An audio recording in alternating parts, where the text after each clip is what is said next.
Hi, welcome to another episode of Inside Athletics, brought to you by the IAAF. I'm your host, Axel Bolden, and I'm in Bradenton, Florida, to talk to this guy, Dwight Phillips, Olympic champion in 2004, four-time world outdoor long jump champion, and world indoor champion in 2003 as well. Dwight, welcome to the show, man. Thanks for having me, Otto, man. I appreciate it. Good to have you on. Let's start at the recent past and work our way backwards. Okay. You are somebody who won a lot, and we look at your event for the United States, the men's long jump. And in Beijing at the World Championships last year, the U.S. could not have done worse. Why aren't the U.S. men doing better in the long jump? Well, I think we just had a bad meet. Yeah. We only won 18 medals overall. Typically, we win between 25, 27 medals. Right. I think that transition from the old group to the new group coming in, I think that played a huge factor. But I think moving forward, we still have Jeff Henderson, I think Cameron Burrell, Geronimo Lawson, Marquise That's right. Bendy, and Marquise Goodwin. So these guys are gamers. Yeah. So I think that it's our expectation for them to go in and win a medal, a gold medal this year, because in 2000, I finished 8th place in Sydney, Australia. Carl Lewis, King Carl, called me and told me that's unacceptable. Don't let it happen again. So what do you do when someone... What was your reaction to that? I was like, I can't let it happen again. The Carl Lewis calls you and says, The Carl Lewis don't let it happen again. It's unacceptable. Wow. We win gold. I mean, historically, we've really owned that event at the Olympic Games, so it's my expectation, and I've already expressed that to our new group of jumpers, that you need to win gold, the only medal that matters. So in 2000, you get the call from Carl Lewis, and then you start to rattle off wins in a way that can only be described as Bolt-esque. 2003, world champion. 2005, world champion. In between in the Olympics, 04, Olympic champion. 09, world champion. 11, world champion. And the only meet between 03 and 2011 that you're not at the top of the podium is Osaka 07 when you get third. What effect did that call have on you where you just figured out how to win and then kept winning? Well, I had to make a decision, because you have to make a decision to be as good as you think you can be in your mind. Okay. And that happened for me in Birmingham, England in 2003. I never won an NCAA title, so I never had that privilege like yourself to have NCAA That's record. okay, I never won Olympic gold. But I was placed in a situation where on my 5th jump, I kind of tweaked my hamstring. I was winning, and then Yago Yamela from Spain, he passed me on the 5th attempt. So that left me in that magical second position, in which some of my friends, Angelo Taylor and Terrence Trammell, they always called me the king of second. And I kept that in the back of my mind that, damn it, I can't let this happen again. My hamstring was tweaked a little bit, but I made a decision. If I have to rip my hamstring off the bone today, I'm going to come out victorious. And that's what I did. I won by 1 centimeter. But that 1 centimeter changed my whole attitude, my whole approach to jumping. So you literally made a decision that you would rather have a career-ending injury rather than be second on that day. Absolutely. It just wasn't even an option this time, because I'm losing to Savante Stringfellow and all these guys at the NCAA ranks, and Miguel Pate, he had just broken the collegiate record on me the year previous, and I just really want to respond in a way that, hey, I'm going to be the guy that leads our new group of jumpers in the future, and that's exactly what I did. So you have 6:47 speed and 10:06 speed, and we know about your winning streak from 03 to 11. I look at the landscape now, and Greg Rutherford, who we've had on the show, has been dominant over the last few championships.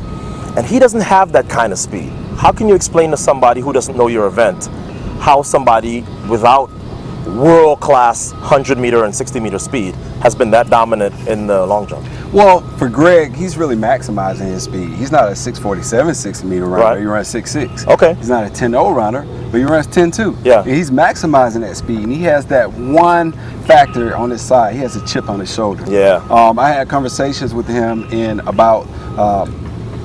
London about him jumping weak at the championship, and he told me, Dwight, how do I improve upon that? I was like, you have to become a student of the sport, and as you can see, he's been the most consistent. Yes, he has. He has a chip on his shoulder. He believes in himself, and he's just going out there and winning everything now. But I think you have to become a student of the sport in order to be successful. That's the bottom line. Just like yourself, you taught a lot of great sprinters over your days, right? Yeah, I'm trying. Now, I got out of the sport at 30. I knew I was done, wanted to go on to other things. But we see some track and field athletes who stick around maybe a little too long. Some of them are our friends, actually. Oh, yeah. How did you know when you were sure that it was time to make your exit? Well, I knew the moment that it was time for me to hang up my spikes when I didn't have that desire to train like an animal anymore. Yeah. Because every day I showed up at practice, it wasn't like I dreaded it. It was like the best part of my day. Really? Everything else in the world was kind of put on hold. Yeah. And now I can go out here and work towards breaking that world record, which was the only thing that, I didn't accomplish. But that's why I kind of dedicated my career towards the end of my career. It's just that. And when I didn't have that fire anymore, I ruptured my Achilles. Right. I jumped 6'7", at the World Championships in 2013. And I think even if I was healthy, I could not have won. So I felt that I didn't want to just kill my legacy by just losing over and over again. Right. I didn't want to tarnish any of that. So I was like, you know what? This is a good time to stop right now. It was my 7th World Championship. And let me take you back to a conversation that yourself and me and Mike Powell had in Beijing at the World Championships last year. I was kind of asking him, who did he get really nervous about when he saw them sort of come on the scene? The first person that he said was Ivan Pedroso of Cuba. But when he started talking about you, his eyes lit up like, man, when I saw Dwight and his speed and his hops off the board, when you hear the world record holder say that about you, is that enough, or do you feel like, yeah, but I left that record on the table, and were it not for one or two things here and there, I should have had that record? What did that mean when you heard Mike Powell say that, first of all? Well, it's always an honor to be kind of like acknowledged by one of the jump gods, Mike Powell. But for me, I really wanted that world record. Of course. And I think that it got away from me. Prefontaine Classic, 2009. I jumped my personal best to a -1.2 headwind. Wow. I feel your pain. I have my PR into a headwind too, so I feel your pain. Yeah, but that's a lot of headwind though. Yeah, -1.2. So I'm just thinking, what if I just had 0 or 1.5 behind my back? Right. Maybe history would have been changed. But I wouldn't replace any of my experience. I wouldn't replace my Olympic gold medal or 5 World Championships or Continental Cup Championship. Right. I wouldn't replace that for anything in the world. So it wasn't meant to happen. But hopefully I can coach somebody to that world record. So I want to be a part of it in some capacity. What kind of fan are you? Are you the kind of fan that can just sit in the stands and sort of casually look, or are you still brain turned on, paying attention to every detail? Are you a fan the same way you were an athlete? Well, you know what? I'm a fan, but I do pay attention to every detail. I figured so. Because, growing up in the sport, I started when I was 8 years old. Okay. And now I'm at the point where I dissect everything. I think everybody could have ran faster. They could have been more efficient. Yeah. They could have had better tactics. So I watch as a fan, and I'm very enthusiastic watching as a fan because, as me, you, and Alan Johnson afterwards, we all want to come back and say, I told you so. All right. So that's the sentiment I share. I just want to have fun and just continue to just share the greatest sport on this earth. Now, I remember back in your career, switch back to that now, you had a time at which you had gotten really fast, but you had also put on a lot of size. And towards your last championship, you had to figure out that being big for big's sake was not going to work for you. Walk me through that.